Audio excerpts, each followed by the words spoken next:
संथाल परगना के सबसे hot seat यानी कि दुमका में इस बार लड़ाई बड़ी दिलचस्प है, क्योंकि एक तरफ पार्टी की बहू शिबू सोरेन की बहू या तो कह लें, और पूर्व मुख्यमंत्री हेमंत सोरेन की भाभी सीता सोरेन विधायक भी रही है लंबे समय यहाँ पर, वो है। तो दूसरी तरफ पार्टी यानी कि जेएमएम के वफादार नेता, कद्दावर नेता नलिन सोरेन जी हैं।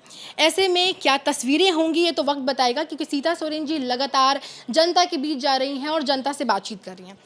मैम, सबसे पहला और सबसे ज़रूरी सवाल यही है कि कहीं ना कहीं दुमका के लोगों के बीच ये दुविधा है, क्योंकि एक तरफ आप हैं, तीर कमान से आप भी आई हैं, भाजपा शामिल किया, कुछ दिनों पहले आपने भाजपा का दामन थामा है, और दूसरी तरफ नलिन सोरेन लंबे समय विधायक रहे हैं और तीर कमान से। तो ऐसे में कहीं ना कहीं बहू और पार्टी के पुराने वफादार नेता के बीच, क्योंकि दोनों तीर कमान से जुड़े हुए हैं, लोगों के बीच ये दुविधा नहीं है कि किसको चुने, किस तरीके से चुने? देखिए, पहले सबसे पहले बात मैं आपको ये बता दूं कि जनताओं के बीच में कोई दुविधा नहीं है, क्योंकि जनता से जुड़ाव मेरा अभी से नहीं, मेरे जब स्वर्गीय पति दुर्गा सोरेन जी थे उस समय से हमारा जुड़ाव है। और हम लोगों ने मेरे पति ने बहुत कुछ काम किए हैं झारखंड के लोगों के लिए, और में विकास का भी काम किए हैं, और जन जन के नेता थे, गरीबों के एक मसीहा थे। और वैसे में हमको अपनी पहचान देने की ज़रूरत ही नहीं है, क्योंकि हम भी लंबे अरसों से विधायक रहे हैं जामा विधानसभा से। 14 वर्ष 15 वर्ष हो रहा है, तो इसीलिए कई कामों को हमने भी किया है। एक विधानसभा क्षेत्र का अकेला नहीं, पूरा झारखंड के जो लोगों का हमने कई असुविधाओं के समय में हमारे पास कॉल आते रहे हैं, और कई ऐसे समस्याओं का हमने समाधान किया है। कई ऐसे विधानसभा में और लोकसभा क्षेत्र में भी हमने कई ऐसे काम किए हैं जिसके बदौलत हमको लोग एक अलग से हमको पहचानते हैं। जेएमएम की स्टार प्रचारक और इस वक्त काफ़ी चर्चा में है कल्पना सोरेन जी जन जन के पास जा रही हैं। कुछ दिनों पहले आपने उन पर ही आरोप लगाया था कि आपकी बेटियां जो हैं इस वक्त वो भी प्रचार में हैं, उन पर हमला किया गया, जिसका कल्पना सोरेन जी ने कोई जवाब नहीं दिया। हालांकि ये सवाल मीडिया ने कई दफ़ा उनसे पूछा, लेकिन वो जवाब देने से मुकर गए। आपको क्या लगता है कि आखिर वो जवाब देने से क्यों बच रही है, या फिर इस मुद्दे पर उन्होंने कुछ कहा क्यों नहीं? अब देखिए, सबसे पहले बात तो आपने कहा काफ़ी चर्चे में है। चर्चे में कैसे है वो? आखिर उन्होंने क्या काम किए हैं? क्या काम किए हैं, और पार्टी के किस पद पर अभी जो है, कोई उनका पद भी नहीं है। और ऐसे में जो जो कुछ कर रही है वो किस आधार पर कर रही है, और किस आधार पर वो कई आरोप लगा रहे हैं मोदी जी के ऊपर भी। अभी आपने कहा है कि जो हमारी जो बेटियां हैं वो मेरे समर्थन में पब्लिकों के सामने जा रही है, वोट मांग रही है, तो वो हर कोई कर सकते हैं, वोट मांग सकते हैं। लेकिन जो विपक्ष है, जो हमारे जो जेएमएम के टीम है, ये लोग पहले से ही कई ऐसे गुंडागर्दी और इस तरह की हरकतें कर चुके हैं। और उस दिन भी जो स्पीकर हैं उनके बेटे वहाँ मौजूद थे जिस जगह पर ये लोग जा रहे थे, और वहाँ पर बहुत बड़ी हमला होने वाली थी। और हमारे बच्चों ने देखा और सब खुद ही सतर्क हो गए, और सबके जो हाथों में ईंटा और पत्थर, इस तरह की जो घटनाएं विपक्ष कर रहे हैं, और बहुत बड़ी घटना हो सकती थी, लेकिन वहाँ से वो लोग बाल बाल बचे। अब कल्पना सोरेन पता नहीं क्यों नहीं इन बातों को उसको स्पष्टीकरण करनी चाहिए। आखिर स्पीकर के बेटे ने इस तरह का ये किया है, वो वहाँ पर मौजूद थे। तो इन सबों के बीच में हम अपना चुनावी प्रचार कर रहे हैं, और पूरा जनताओं का जो रुझाव है, जब से हमने इस पार्टी में ज्वाइन किए हैं उसी समय से ही बहुत भारी संख्या में यहाँ पर जो लोग उत्साहित थे, कि उन लोगों को पता चल गया था कि आप मैडम को लगता है यहाँ का जो टिकट मिलेगा लोकसभा क्षेत्र का, और उसी समय से बहुत उत्साहित थे। बस। भाजपा के प्रदेश अध्यक्ष बाबूलाल मरांडी जी ने कई बार ये बात कहा है कि ये जो इलाका है, खास करके संथाल परगना का, यहाँ पर किसी एक धर्म की प्रभुता बढ़ती जा रही है, वो धर्म बढ़ते जा रहा है। तो ऐसे में सीएए और एनआरसी लागू करना चाहिए, इस पर उन्होंने कई दफ़ा कहा है। तो जिस तरीके से आप दावा कर रही हैं कि झारखंड में कई सीटों पर 14 सीटों पर आपका ही कब्जा होगा और यहाँ पर भी आप अपनी सीट जीत रही हैं, तो ऐसे में अगर जनता का प्यार आपको मिलता है, आप अपनी सीट पर जीतती हैं, तो क्या इस पर काम किया जाएगा? जी बिल्कुल। सबसे पहले तो यहाँ पर जो जनता की जो मांगे हैं, उन मांगों को पहले हमको देखना है, क्योंकि काफ़ी समय से ये जो दुमका और ये जो संथाल परगना क्षेत्र पूरे तरह से आज का डेट में भी उपेक्षित है। यहाँ 24 साल हो गए, झारखंड अलग राज्य है और जो 24 साल में जो होना चाहिए था वो अभी तक हुआ ही नहीं है।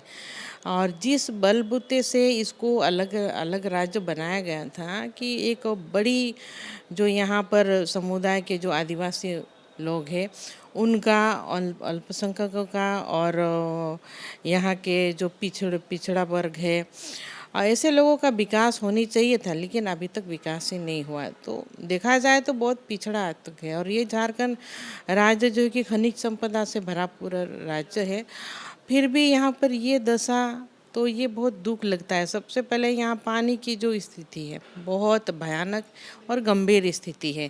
यहाँ पीने के लिए पानी लोगों को मिल नहीं रही है, तो ऐसे में क्या खेती क्या करेंगे? तो उन चीज़ों को देखना है। बुनियादी जो सुविधा है उनको पहले हमको यहाँ पर जनताओं को सौंपना है, जिसके आधार पर हमारे ऊपर जो जनता बहुत भरोसा कर रही है आज का डेट में।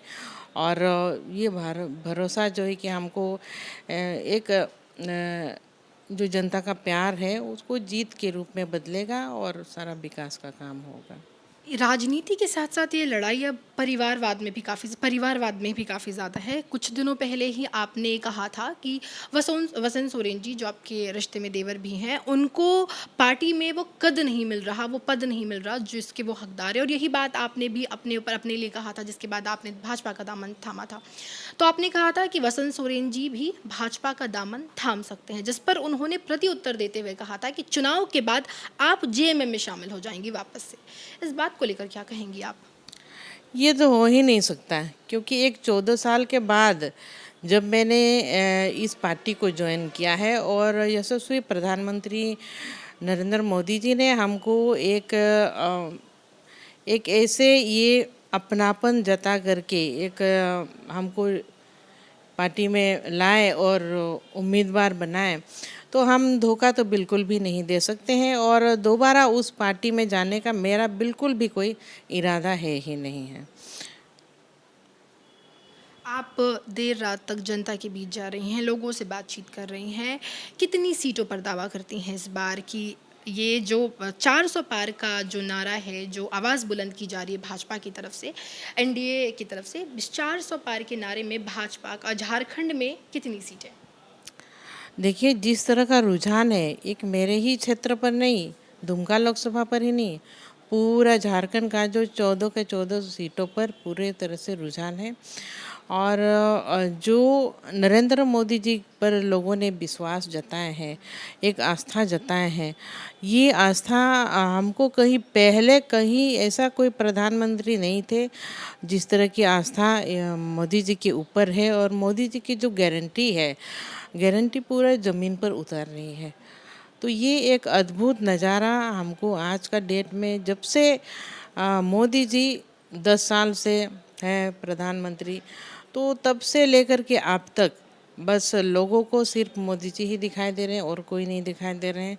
तो ऐसे में जो 14 के 14 लोकसभा सीट है वो हम ज़रूर जीतेंगे। एक आखिरी सवाल, अब 1 तारीख को यहाँ पर मतदान है और 4 तारीख को नतीजे महज कुछ गिनती के दिनों, उंगली पर गिनती के दिनों बचे हैं। तो ऐसे में आदिवासियों को, क्योंकि ये पूरा जो क्षेत्र है ये आदिवासी बहुल क्षेत्र है और आप भी जनजाति से आती, उसी समुदाय से आती हैं, तो ऐसे में आपसे जो जुड़ाव है वो बिल्कुल ज़्यादा है, आपसे महिलाएं खुलकर बातचीत करती हैं। तो इस इलाके में सबसे बड़ी समस्या आपने पानी की बताई, और किन मुद्दों पर काम जो है आप करेंगे, जिसको लेकर अब जनता से वोट भी मांग रही हैं इस वक्त? देखिए, कई ऐसे मुद्दा है, जैसे स्वास्थ्य की जो स्थिति है यहाँ पर गंभीर स्थिति है। एम्स बना है देवघर में, और गोड्डा में तो एम्स बना है, यहाँ फूलों हॉस्पिटल भी है, लेकिन जो बुनियादी सुविधा होनी चाहिए, जो यहाँ के लोगों को मिलनी चाहिए स्वास्थ्य सेवाओं को लेकर के, वो अभी तक वैसे नहीं है। यहाँ पर अगर भयानक एक्सीडेंट हो जाए तो वो तो उनका बस मृत्यु हो जाती है आदमी की। तो उन सारी चीज़ों को हमको सुधारना है आने वाले डेट पे। और यहाँ पर जो रेल लाइन की जो कनेक्टिविटी है, जैसे अभी जो मोदी जी ने अपनी जो घोषणा पत्र में कई ऐसे नई रेल सेवाओं को देने का भी ये किए हैं और बन ही रहा है। नव भारत है और अमृत भारत है, कई ऐसे ट्रेनों की जो सेवाएं हैं, कनेक्टिविटी है, उनको भी बढ़ाना है। और हम झारखंड में भी और यहाँ दुमका उपराजधानी में इन सारे ट्रेनों को भी हम मांग करेंगे कि कनेक्टिविटी इसकी जो यहाँ दुमका से बड़ी जो दिल्ली तक या फिर बड़ी शहरों तक कनेक्ट हो सके, कि लोगों की मांग है। और यहाँ पर क्योंकि हाई कोर्ट का एक बेंच जो दुमका में कई समय से लोगों का मांग था, कि इस मांग को भी हम आगे रखेंगे और जल्द से जल्द इस पर भी हम काम करेंगे, जो कि लोगों को सुविधा हो सके यहाँ के लोग। एक और सवाल रह गया था, मैं उसको जोड़ लेती हूँ कि आपके जो पति देव थे दुर्गा सोरेन जी, इन्होंने पार्टी को बिल्कुल सींचा है। कहा जाता है कि शिबू सोरेन के बाद अगर किसी ने काम किया है तो वो दुर्गा सोरेन जी है, काफ़ी इज्जत है उनकी यहाँ पर। और उसके बाद आपने पार्टी छोड़ दिया, आपके साथ साथ 2 और विधायक हैं जिन्होंने पार्टी छोड़ा। तो ऐसे में ये नेता, आप लोग पार्टी की जो नींव जिन्होंने रखा है, ऐसे लोग जब पार्टी को छोड़कर जाते हैं तो पार्टी की जो नींव है वो कितनी डगमगा जाती है। इस वक्त जेएमएम की स्थिति क्या है? देखिए, अभी बहुत सारा सवाल आपने पूछा है एक साथ। तो जेएमएम जो पार्टी है और उस पार्टी में जो मेरे जो पतिदेव थे, उनका एक बहुत बड़ा रोल था ये पार्टी को सींचने में, बनाने में, संगठन को बनाने में। पूरा झारखंड ही नहीं, पूरा झारखंड के जो बगल के जो स्टेट है, उन सारे जगह पर उन्होंने काम किए थे और खड़ा किए थे। उस पार्टी में हमको इस तरह से जो कुछ सारे प्रकरण हुए, एक तरह से तो पूरे तरह से भ्रष्टाचारियों से लिप्त हो गए। और हेमंत जी पूरे तरह से ज़मीन दलाल और कई ऐसे अपने भी ज़मीनों का दलाली किए। और पार्टी के सारे जो नेता मंत्री, आप देख ही रहे हैं किस तरह से यहाँ के कोयला और यहाँ के बालू तस्कर किए, ज़मीनों का यहाँ पर तस्करी हुआ। तो इन सारे ये लोग भ्रष्टाचारियों से लिप्त हो गए। और आज हम लोग देख ही रहे हैं, सब सलाखों के पीछे हैं। कुछ लोग फिर जाने भी वाले हैं, तो ईडी के सारे जांच में सब शामिल हैं उन लोग अभी। तो ऐसे में हमको भ्रष्टाचारियों के बीच एक तो रहना भी नहीं था, एक काम भी हम नहीं करने सक रहे थे वहाँ। और हमको हमेशा ही उस पार्टी में हमको उपेक्षित रखा गया, जबकि हम अधिकार के नाते हम ये कहते हैं कि जब उस पार्टी में मेरा अधिकार था, लेकिन हमको अधिकार मिल ही नहीं रहा था। हेमंत जी ने ऐसे कर के रखा था मेरे साथ। हम ये एक लंबी कहानी है, जो हम काम भी नहीं करने सक रहे थे और वहाँ पर मेरा इज्जत भी नहीं कोई कर रहे थे। और जिस तरह से हम अभी कल्पना सोरेन, अभी आप बोल रहे हैं, काफ़ी चर्चित है।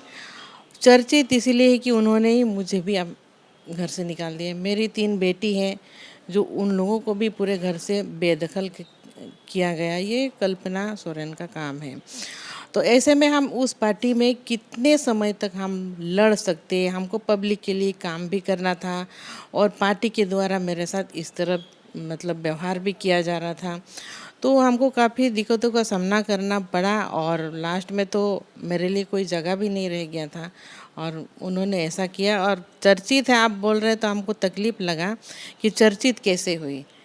संघर्ष तो हमने किया, काम पार्टी में सब दुर्गा सोरेन ने किया, और हम लोग कहाँ रह गए आज के डेट में। तो हम पब्लिक के सामने हम यही गुहार करते हैं कि हमारे जो जनता है, जो हमारे जो आदिवासी जो माताएं बहनें हैं, जो उस वर्ग के सभी जो हमारे लोग हैं, तो वो लोग अभी फैसला करें। क्योंकि मेरे पति ने सबका सेवा किए थे और उसके बाद हम भी इतने सालों तक हम भी सेवा किए।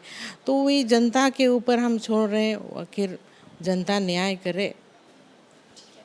तो एबीपी न्यूज़ से खास बातचीत में आपने सुना सीता सोरेन जी को। यहाँ भाजपा से दुमका में प्रत्याशी भी हैं, 1 जून को मतदान है। दावा करती हैं कि सारे सीटों पर इस बार कमल खिलेगा। एक सीट आजसू के नाम भी है, तो सारी सीटों पे इंडिया गठबंधन का ही कब्जा, एनडीए गठबंधन का ही कब्जा होगा। और साथ साथ कल्पना सोरेन पर तमाम और जेएमएम पे तमाम आरोप लगाती हुई भी नजर आई। कैमरा पर्सन मनोज त्रिपाठी के साथ मैं मेघा उपाध्याय, एबीपी न्यूज़ झारखंड, दुमका।